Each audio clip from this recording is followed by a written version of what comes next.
Bonjour les amis, j'espère que votre bear market se passe bien. Bon, ça descend maintenant depuis 9 mois et on sait que, historiquement parlant, un bear market normalement ça dure 1 an. Il reste donc, si on se fie à l'histoire, encore potentiellement 3 voire 4 mois pour poser le bottom et pour envisager une reprise. La question qui en découle et qui est sur toutes les lèvres, est-ce le bon moment pour racheter? Bitcoin en effet vient de se manger moins 50% et on a pas mal d'indicateurs fiables et historiques qui nous disent qu'on est potentiellement sur des points bas sur les 60 000 $. Alors, est-ce qu'on rachète maintenant ou est-ce qu'on attend encore? Est-ce qu'on a posé le bottom ou est-ce qu'on peut aller encore plus bas? Tu le sais, chez EZC ça fait longtemps qu'on te dit qu'on attend les 50 000 pour faire all-in définitivement. Mais d'un autre côté, on te dit aussi que c'est une erreur de ne pas avoir racheté les 60 000 $. Alors, on fait quoi? Eh bien c'est tout le paradoxe de la situation actuelle et c'est justement l'objet de la vidéo d'aujourd'hui. Comme d'hab, on va dire les termes, on va essayer d'apporter un maximum d'éléments de réponse à toutes ces questions. Allez, lâche ton meilleur like, c'est parti.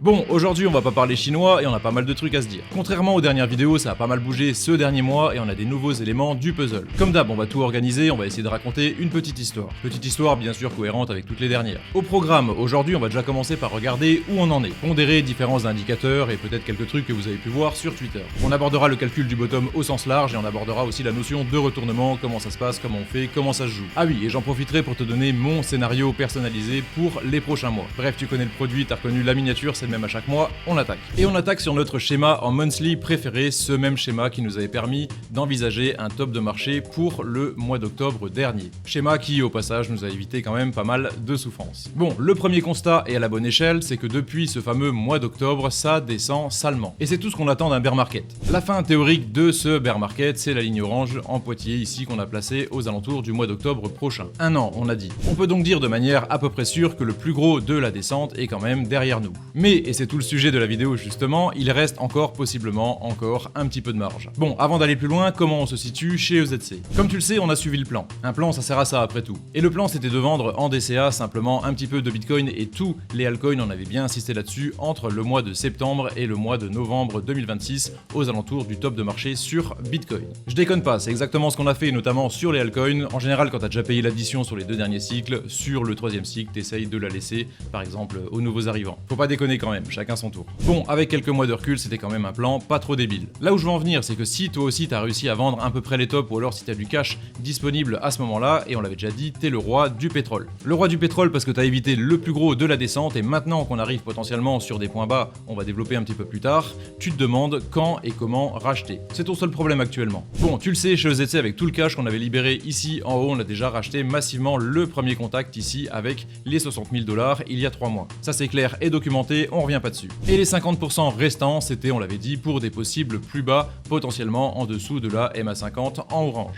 Pour continuer et pour finir simplement sur ce chart, on est rentré, comme convenu évidemment, dans la grosse zone de capitulation, que ce soit sur le RSI ou alors sur le chart. Ça c'était le plan, c'est ce qui était prévu, c'est ce qui avait été dessiné depuis maintenant plus d'1 an, et on arrive tout doucement dans ces dernières zones ici de capitulation. Bon, les 50% de cash restants, c'est bien évidemment pour les paliers juste en dessous, on avait dit qu'on devrait espacer de 5 000 à chaque fois, donc on a potentiellement encore les 55 000, les 50 000, les 45 000, et si vraiment on veut en garder pour des plus bas, on peut envisager les 40 et les 35 dans un cas extrêmement optimiste. Si tu te demandes si on est des escrocs ou pas, la plus ancienne version de ce chart, je te la remets ici, elle date de juin 2022, on t'avait déjà dessiné à peu près ce qui est en train de se passer aujourd'hui. Ce schéma, tu peux simplement le retrouver sur mon canal Telegram, tu as un lien directement gratuit en dessous pour le canal analyse, donc c'est le canal directement où je pose toutes mes analyses. Bref, si tu veux rejoindre, ça se passe en description et en commentaire épinglé. Et on réduit encore un petit peu l'échelle, on passe sur le weekly pour pouvoir bien visualiser le dernier cycle dans son ensemble. Et là encore, même constat, depuis les points hauts du mois d'octobre, ça descend salement. On l'a dit dans l'introduction, on s'est mangé un moins 50% depuis les ETH ici, donc c'est quand même plutôt pas mal au niveau d'un score de bear market,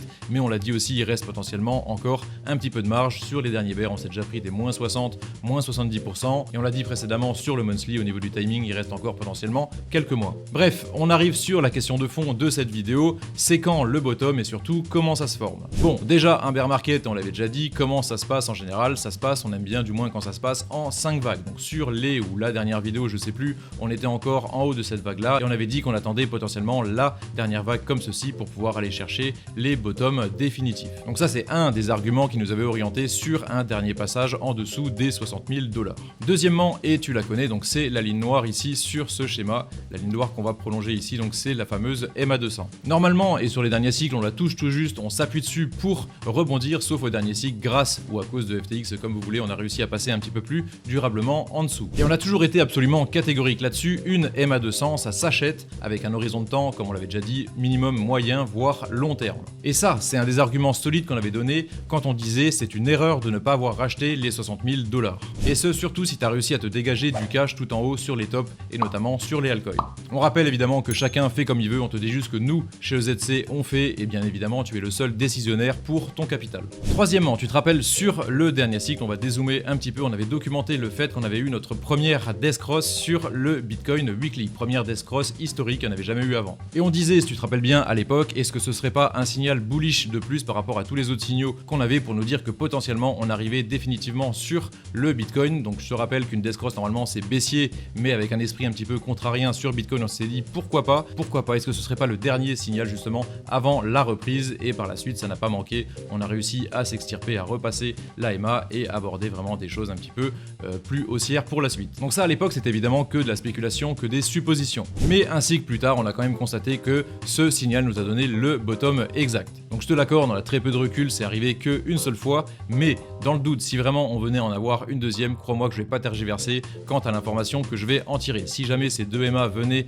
à se croiser temporairement, disons vraiment au hasard, voilà, pour la fin d'année, décembre, octobre, novembre, décembre, comme ceci, si vraiment ces deux MA venaient à se croiser, si juste avant Bitcoin venait à redescendre un petit peu plus bas ici, crois-moi que à ce niveau-là, je vais acheter, je vais envoyer mes plus grosses pralines. Bref, c'est tout sur les death cross, on y reviendra en temps et en heure si et quand on a l'information. Dernière chose sur ce schéma, tu as remarqué, il y a une ligne oblique comme ceci qui vient d'être tracée. Donc cette ligne oblique, on l'avait dit sur Telegram, c'est simplement la ligne oblique de fin de bear market. Si et quand on arrivera à passer cette ligne, en plus des autres indicateurs qu'on va détailler un petit peu plus tard dans cette vidéo, si et quand on arrivera à passer cette ligne, on pourra dire qu'officiellement le bear market, peu importe ce qui se passera par la suite, mais quand cette ligne sera passée, on pourra dire de manière quasi certaine que le bear market est terminé. Bon, cette ligne oblique que tu vois ici, c'était déjà la ligne qu'on avait tracée juste avant, que j'ai simplement décalée. Donc sur celle d'avant, si tu te rappelles bien, sur Twitter, il y a pas mal de gens qui parlaient de reprise haussière, de reprise du bull run.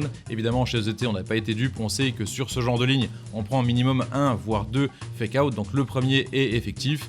On décale la ligne et si vraiment on venait à en prendre un troisième, on pourra être amené à la décaler encore légèrement un petit peu. Mais vraiment cette ligne, on sait que la première fois qu'on la touche, à savoir sur le premier point ici, c'est très souvent un fake out, surtout en plein milieu d'un bear market. Bref, on va la remettre comme il faut, c'est cette ligne qui a quand même le plus de probabilité d'être la bonne à la fin. Et on va développer maintenant, avec tout ce qu'on vient de dire, sur la question à savoir comment ça se forme un bottom. Je vais profiter de cette question pour vous donner aussi mon plan approximatif vraiment pour les prochains mois et pour la potentielle reprise. Et ce plan, c'est approximativement ce que j'ai répondu à un VIP avec qui j'ai eu à peu près la même discussion que la vidéo d'aujourd'hui. Donc évidemment, je vais pas vous envoyer ce schéma tout rouge, tout dégueu, et on va détailler maintenant. Bon, concrètement, on l'a dit, on est sur la MA200 qu'on va prolonger. La MA200, si tu te rappelles bien, on envisage depuis très longtemps de passer en dessous, et c'est vraiment une de nos zones d'achat terminales, les zones d'achat où on envoie les plus grosses cartouches. Il y a la régression aussi que je peux te faire apparaître si tu te rappelles bien, on a déjà fait pas mal de vidéos vraiment spécifiques dessus, donc la régression qui vient d'être passée ici sur la dernière bougie au niveau du 1er juin 2026. Si tu connais pas la ligne de régression, on a fait une vidéo vraiment spécifique que je te remets ici, c'est clairement la prochaine vidéo que tu regardes. Bon, si tu te rappelles bien, on avait positionné sur ce chart la first buy zone, la première zone d'achat. Et juste en dessous, tu me vois venir, c'est la bottom zone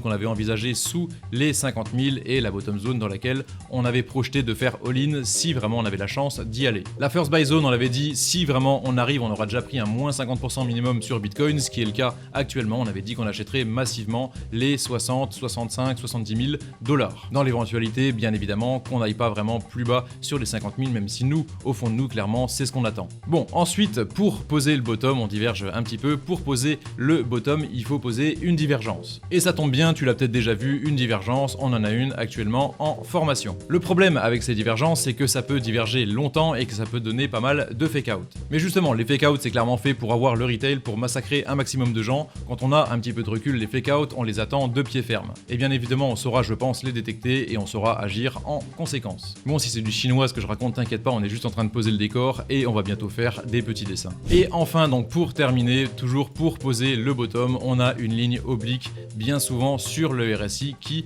se dessine. Donc cette ligne, c'est potentiellement celle-là ou alors vraiment, si on veut, celle d'au-dessus qui vient d'un petit peu plus loin. Ok, et là on arrive maintenant sur mon scénario. Comment est-ce que ça pourrait se passer dans un cas entre guillemets normal? Eh bien, on l'a déjà dit, si on va pas beaucoup plus bas bas à partir d'ici. Si on valide le bottom, la divergence et tous les signaux, si vraiment on descend pas beaucoup plus bas à partir d'ici, on pourrait simplement latéraliser. Latéraliser bien évidemment tout en continuant à diverger, ça pourrait ressembler à un truc comme ça si vraiment on veut une petite figure comme ceci. Donc on prolonge la divergence comme ceci, on prolonge la divergence encore, on est toujours sous signal majeur. Ça nous ferait dessiner une petite figure tout simplement de retournement, un petit biseau de rétrécissement. Vous l'avez remarqué, à terme on passe bien évidemment la ligne oblique qu'on avait tracée. Donc cette ligne oblique, on l'avait déjà dit sur les derniers cycles, quand on la passe on a toujours un dernier dump final, bien souvent, ou même j'ai envie de dire quasiment obligatoirement. Donc le premier signal vraiment de reprise, ce sera bien évidemment le passage de cette ligne comme ceci, mais le moment où on fait all-in, c'est vraiment sur le dernier dump, quand on va rechercher encore une fois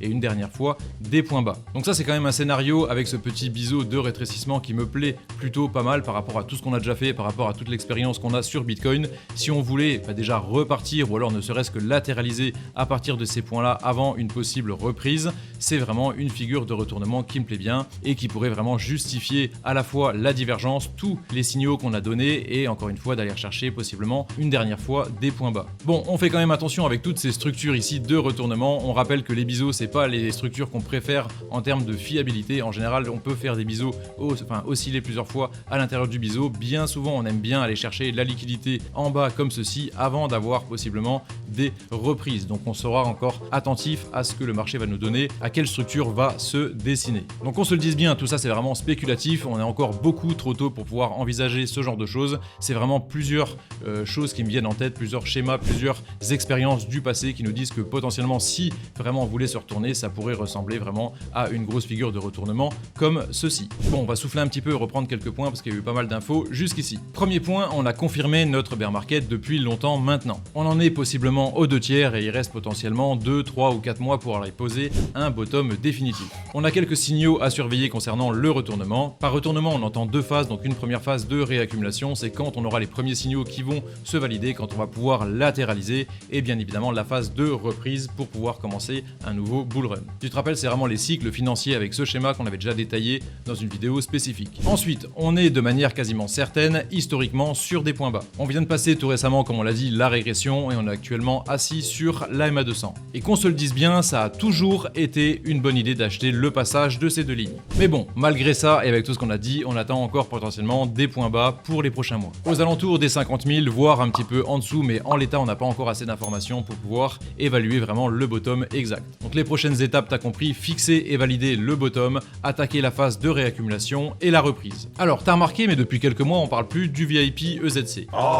Non pas que ça tourne pas, bien au contraire, on a largement assez de monde. Mais on avait décidé en amont de ne plus en parler tout au long du bear market parce qu'on avait eu un ou deux cas assez difficiles à gérer. Bon, là on arrive sur les bottoms et sur un potentiel retournement, c'est maintenant que ça va devenir intéressant et surtout déterminant pour les 2 ou 3 années à venir en crypto. Intéressant car pas mal de choses vont devoir être faites dans un certain ordre. Et c'est là qu'on construit le meilleur portefeuille crypto pour le prochain bull. Donc si t'as pas réussi à exploiter ce dernier cycle ou alors celui d'avant, que t'es encore d'une certaine manière un petit peu perdu et que t'as besoin d'un coup de main, on est là pour t'aider. Pareil, si t'es d'accord dans l'ensemble avec tout ce qu'on raconte dans toutes les vidéos, que t'as un petit peu de mal sur la gestion de portefeuille, sur ce que tu dois faire, quand tu dois le faire, qu'est-ce que tu dois acheter, qu'est-ce que tu dois surtout pas acheter avec les différents timings, là encore sur ce dernier point, on peut te conseiller. Alors pour dire les choses, on va pas te dire exactement ce que tu dois faire. Ça c'est toi qui décides. On va surtout te donner pas mal d'éléments pour développer, pour approfondir un petit peu tout ce qu'on raconte, que ce soit sur Telegram, sur Twitter, mais aussi sur les vidéos YouTube, afin que tu puisses prendre bien évidemment les décisions les plus éclairées. Pas de call direct. On gère pas ton portefeuille. On te dit pas ce que tu dois faire et on va très souvent privilégier la prudence. Mais par contre, on va te donner évidemment toute l'expertise et toutes les années d'ancienneté EZC. Bon, si la promesse te convient, que tu es réceptif au message, tu as un lien directement en description et en commentaire épinglé pour pouvoir souscrire au VIP. Les prix sont corrects, pas de fausses promesses, pas d'enfumage,